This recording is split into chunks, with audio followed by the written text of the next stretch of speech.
Hey guys, so it's like 4 p.m. I finally just got myself well. I had to go from like almost all night without anything, and because I was waiting, and it sucked, but it didn't suck as much as I thought it was gonna suck. I did my last rinse at well, I guess I did my first rinse. I only had one. I did it 5 in the morning, and I was able to last till 3:30 when he came. So that's pretty cool. I had a bunch of nightmares about my ex and about my baby, and I'm just freaking out. I don't know whether to get a second storage locker or like I'm not making enough progress. And meanwhile, like days are going by and I'm still strung out and I'm not seeing my son and like it's fucking sad, dude. It's so sad. But I'm okay and the weed has been helping me, so that's cool. And um, Also I have my taper aid, which is helping a lot.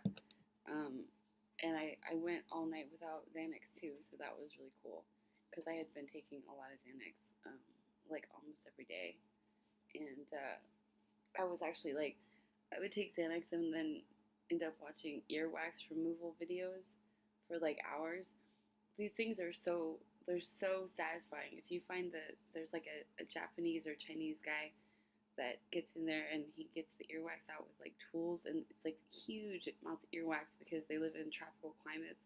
For some reason, these people build up like massive amounts of earwax, and so like they have to get in there with their little things and detach the earwax from the ear and then scoop it out. And for some reason, it's like pornography to me. It's so exciting and it's so satisfying when it finally comes out, and it like if you can get it out in like one big chunk or two big chunks, it's like so amazing. But anyway, I yeah, that's what I did for a lot of nights. Was watching earwax videos on Xanax, so not too impressive. But Anyway, I've got 3 more days here, and I need to be taking hot baths, taking advantage of it, and I need to find out where the fuck I'm gonna go. Because the thing about detox is like, if you don't have insurance and you want to go to a nice one, you can show up at the hospital and you can tell them that you're suicidal and they have to take you into their expensive detox program. But if you say you're suicidal, that gets written down on records, and that's something that I would be. It would be good for me to avoid saying that I'm suicidal because I'm trying to over time go for custody of my son. So that would not be smart of me. So I don't know where there's going to be a nice detox program where I don't have to say I'm suicidal in order to get into it. I'm talking about for people that don't have any insurance. If you want to actually go through like a hospital detox that's not super shitty, oftentimes you have to say that your life's in danger in order for them to take you, and it has to be like a psych and a detox. And so I don't know, but there's part of me. I really want to visit my son, and I don't know like I always want to be looking good when I see him and be happy and able to be a good happy person to see him. But I just miss him so fucking much, and it's been like 2.5 months, 3 months now. I guess 2.5 months, but 2 months. But it just feels like years. It feels like years, and it feels so bad. And I just want to see him really bad. Um, but yeah, it'll all feel better once I detox. Then it'll like come into focus because I really I took what my mom said personally and her kicking me out and our fight. We had a fight about psych meds, and I was like really constipated from like it was like this horrible just like chain of events where I was staying with her, things were going okay. We don't get along all the time, but things were going good.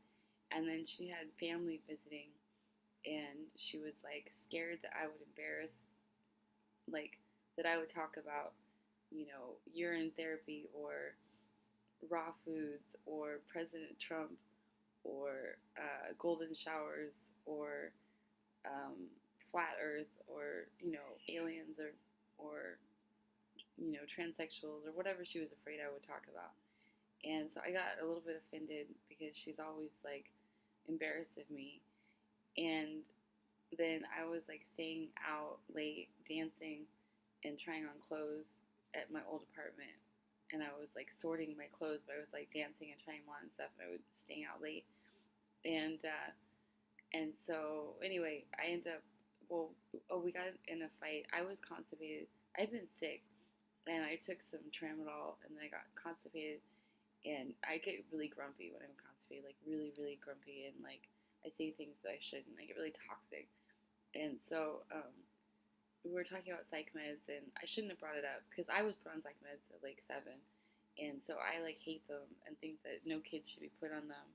But my mom's a psych nurse, so she's like pro psych meds in a lot of cases and wants me to like see value in them and you know she I don't know, it's this big thing because one part of my life purpose is fighting against psych meds and part of her life purpose is helping people get on meds, and so it's like this thing where we seem to be opposed.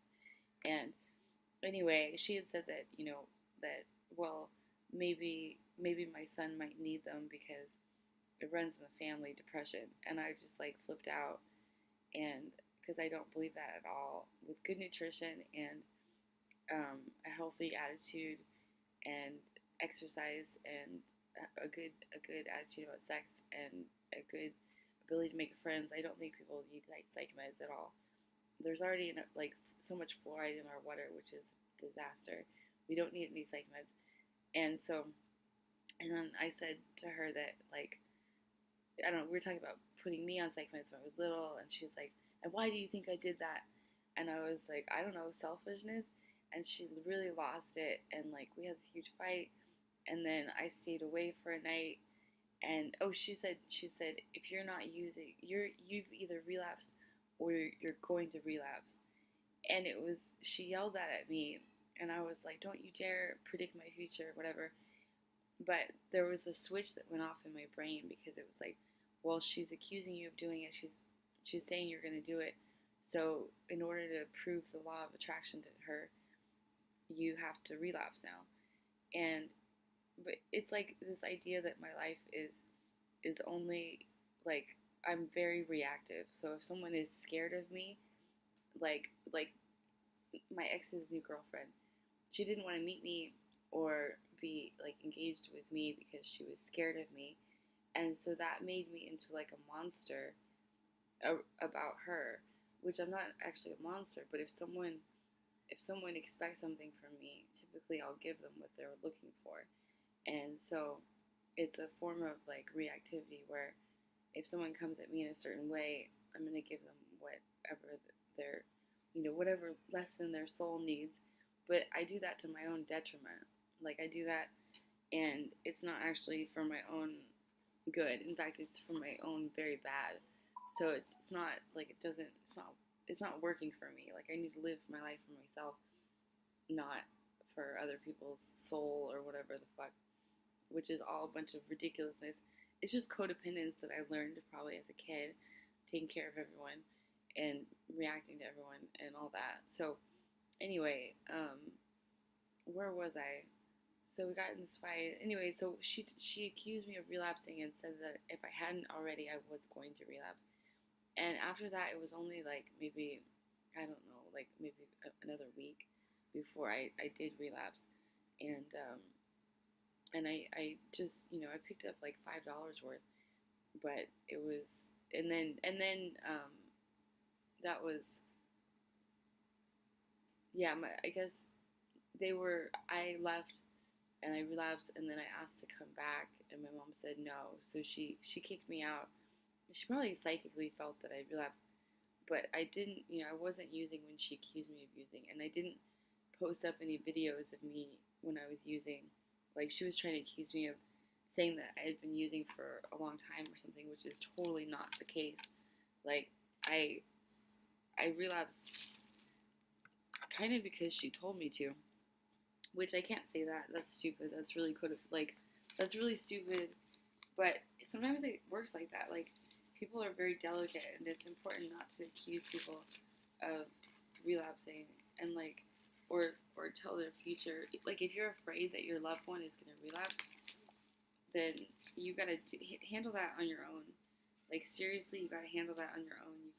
You've gotta do your own self work, because if you're coming from a place of fear, most addicts are really psychic and really sensitive people, and like if you're coming at them from a place of fear about that they're gonna relapse, chances are they're gonna pick up on that, and you may contribute to them relapsing. Like no joke, you could seriously contribute to them relapsing, which is something I'm sure you don't want to do. So it's really like really important um, not to accuse them of using when like when it's just never good to accuse someone of using. You can ask someone if they're using, and just say like, hey, I've noticed some changes in your behavior. Are you using? But to say like, I know you're using, and if you're not using yet, you're going to. That's like really fucked up. But I cannot control what my mother says to me, and I've got to be able to withstand her being afraid of me relapsing and all of her fears. I've always done what she was afraid of. She was afraid that I would grow up and become an opiate addict, and sure enough, I grew up and became an opiate addict. Like she was afraid that my ex would leave with another woman, and sure enough, he did. She's afraid that I'm gonna die alone. Whatever that means. We all die alone. I do want to die sober so I can have the DMT experience. But anyway, so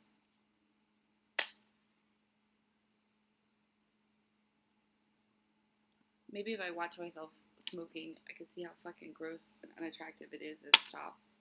So anyway, yeah. Anyway, I got it. Fuck, I don't know what to do with all this stuff. Like I'm a hoarder, but it's like it's nice stuff. And look at my hand from smoking. I've got to find a way to change my lifestyle. And like I wish there was a boot camp or some sort of big farm that I could go live on. But I do want to step up into like adulthood so I can be a mom to my baby. And I feel like a teenage pregnancy, even though I'm 35 fucking years old. Like seriously, my brain is like, I know how to cope in the world just about as well as a 13-year-old.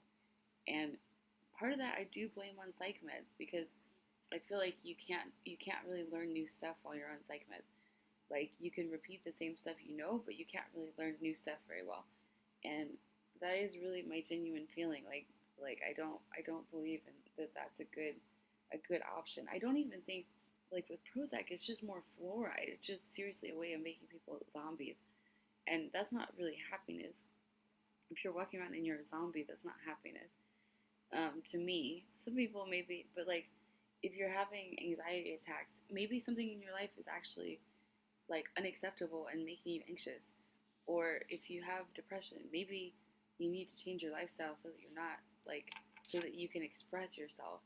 Like depression is a lack of being able to express yourself. So maybe you need to be in a more liberal environment where you can dance and masturbate and sing, and maybe you need to find your own way out of depression without just labeling it depression and going to a psych doctor. I think women, our first like our go-to thing is like, oh, we'll go to the doctor, we'll go to the psychiatrist. Do not go to the psychiatrist. I'm gonna make another video about the do not go to the psychiatrist. Seriously.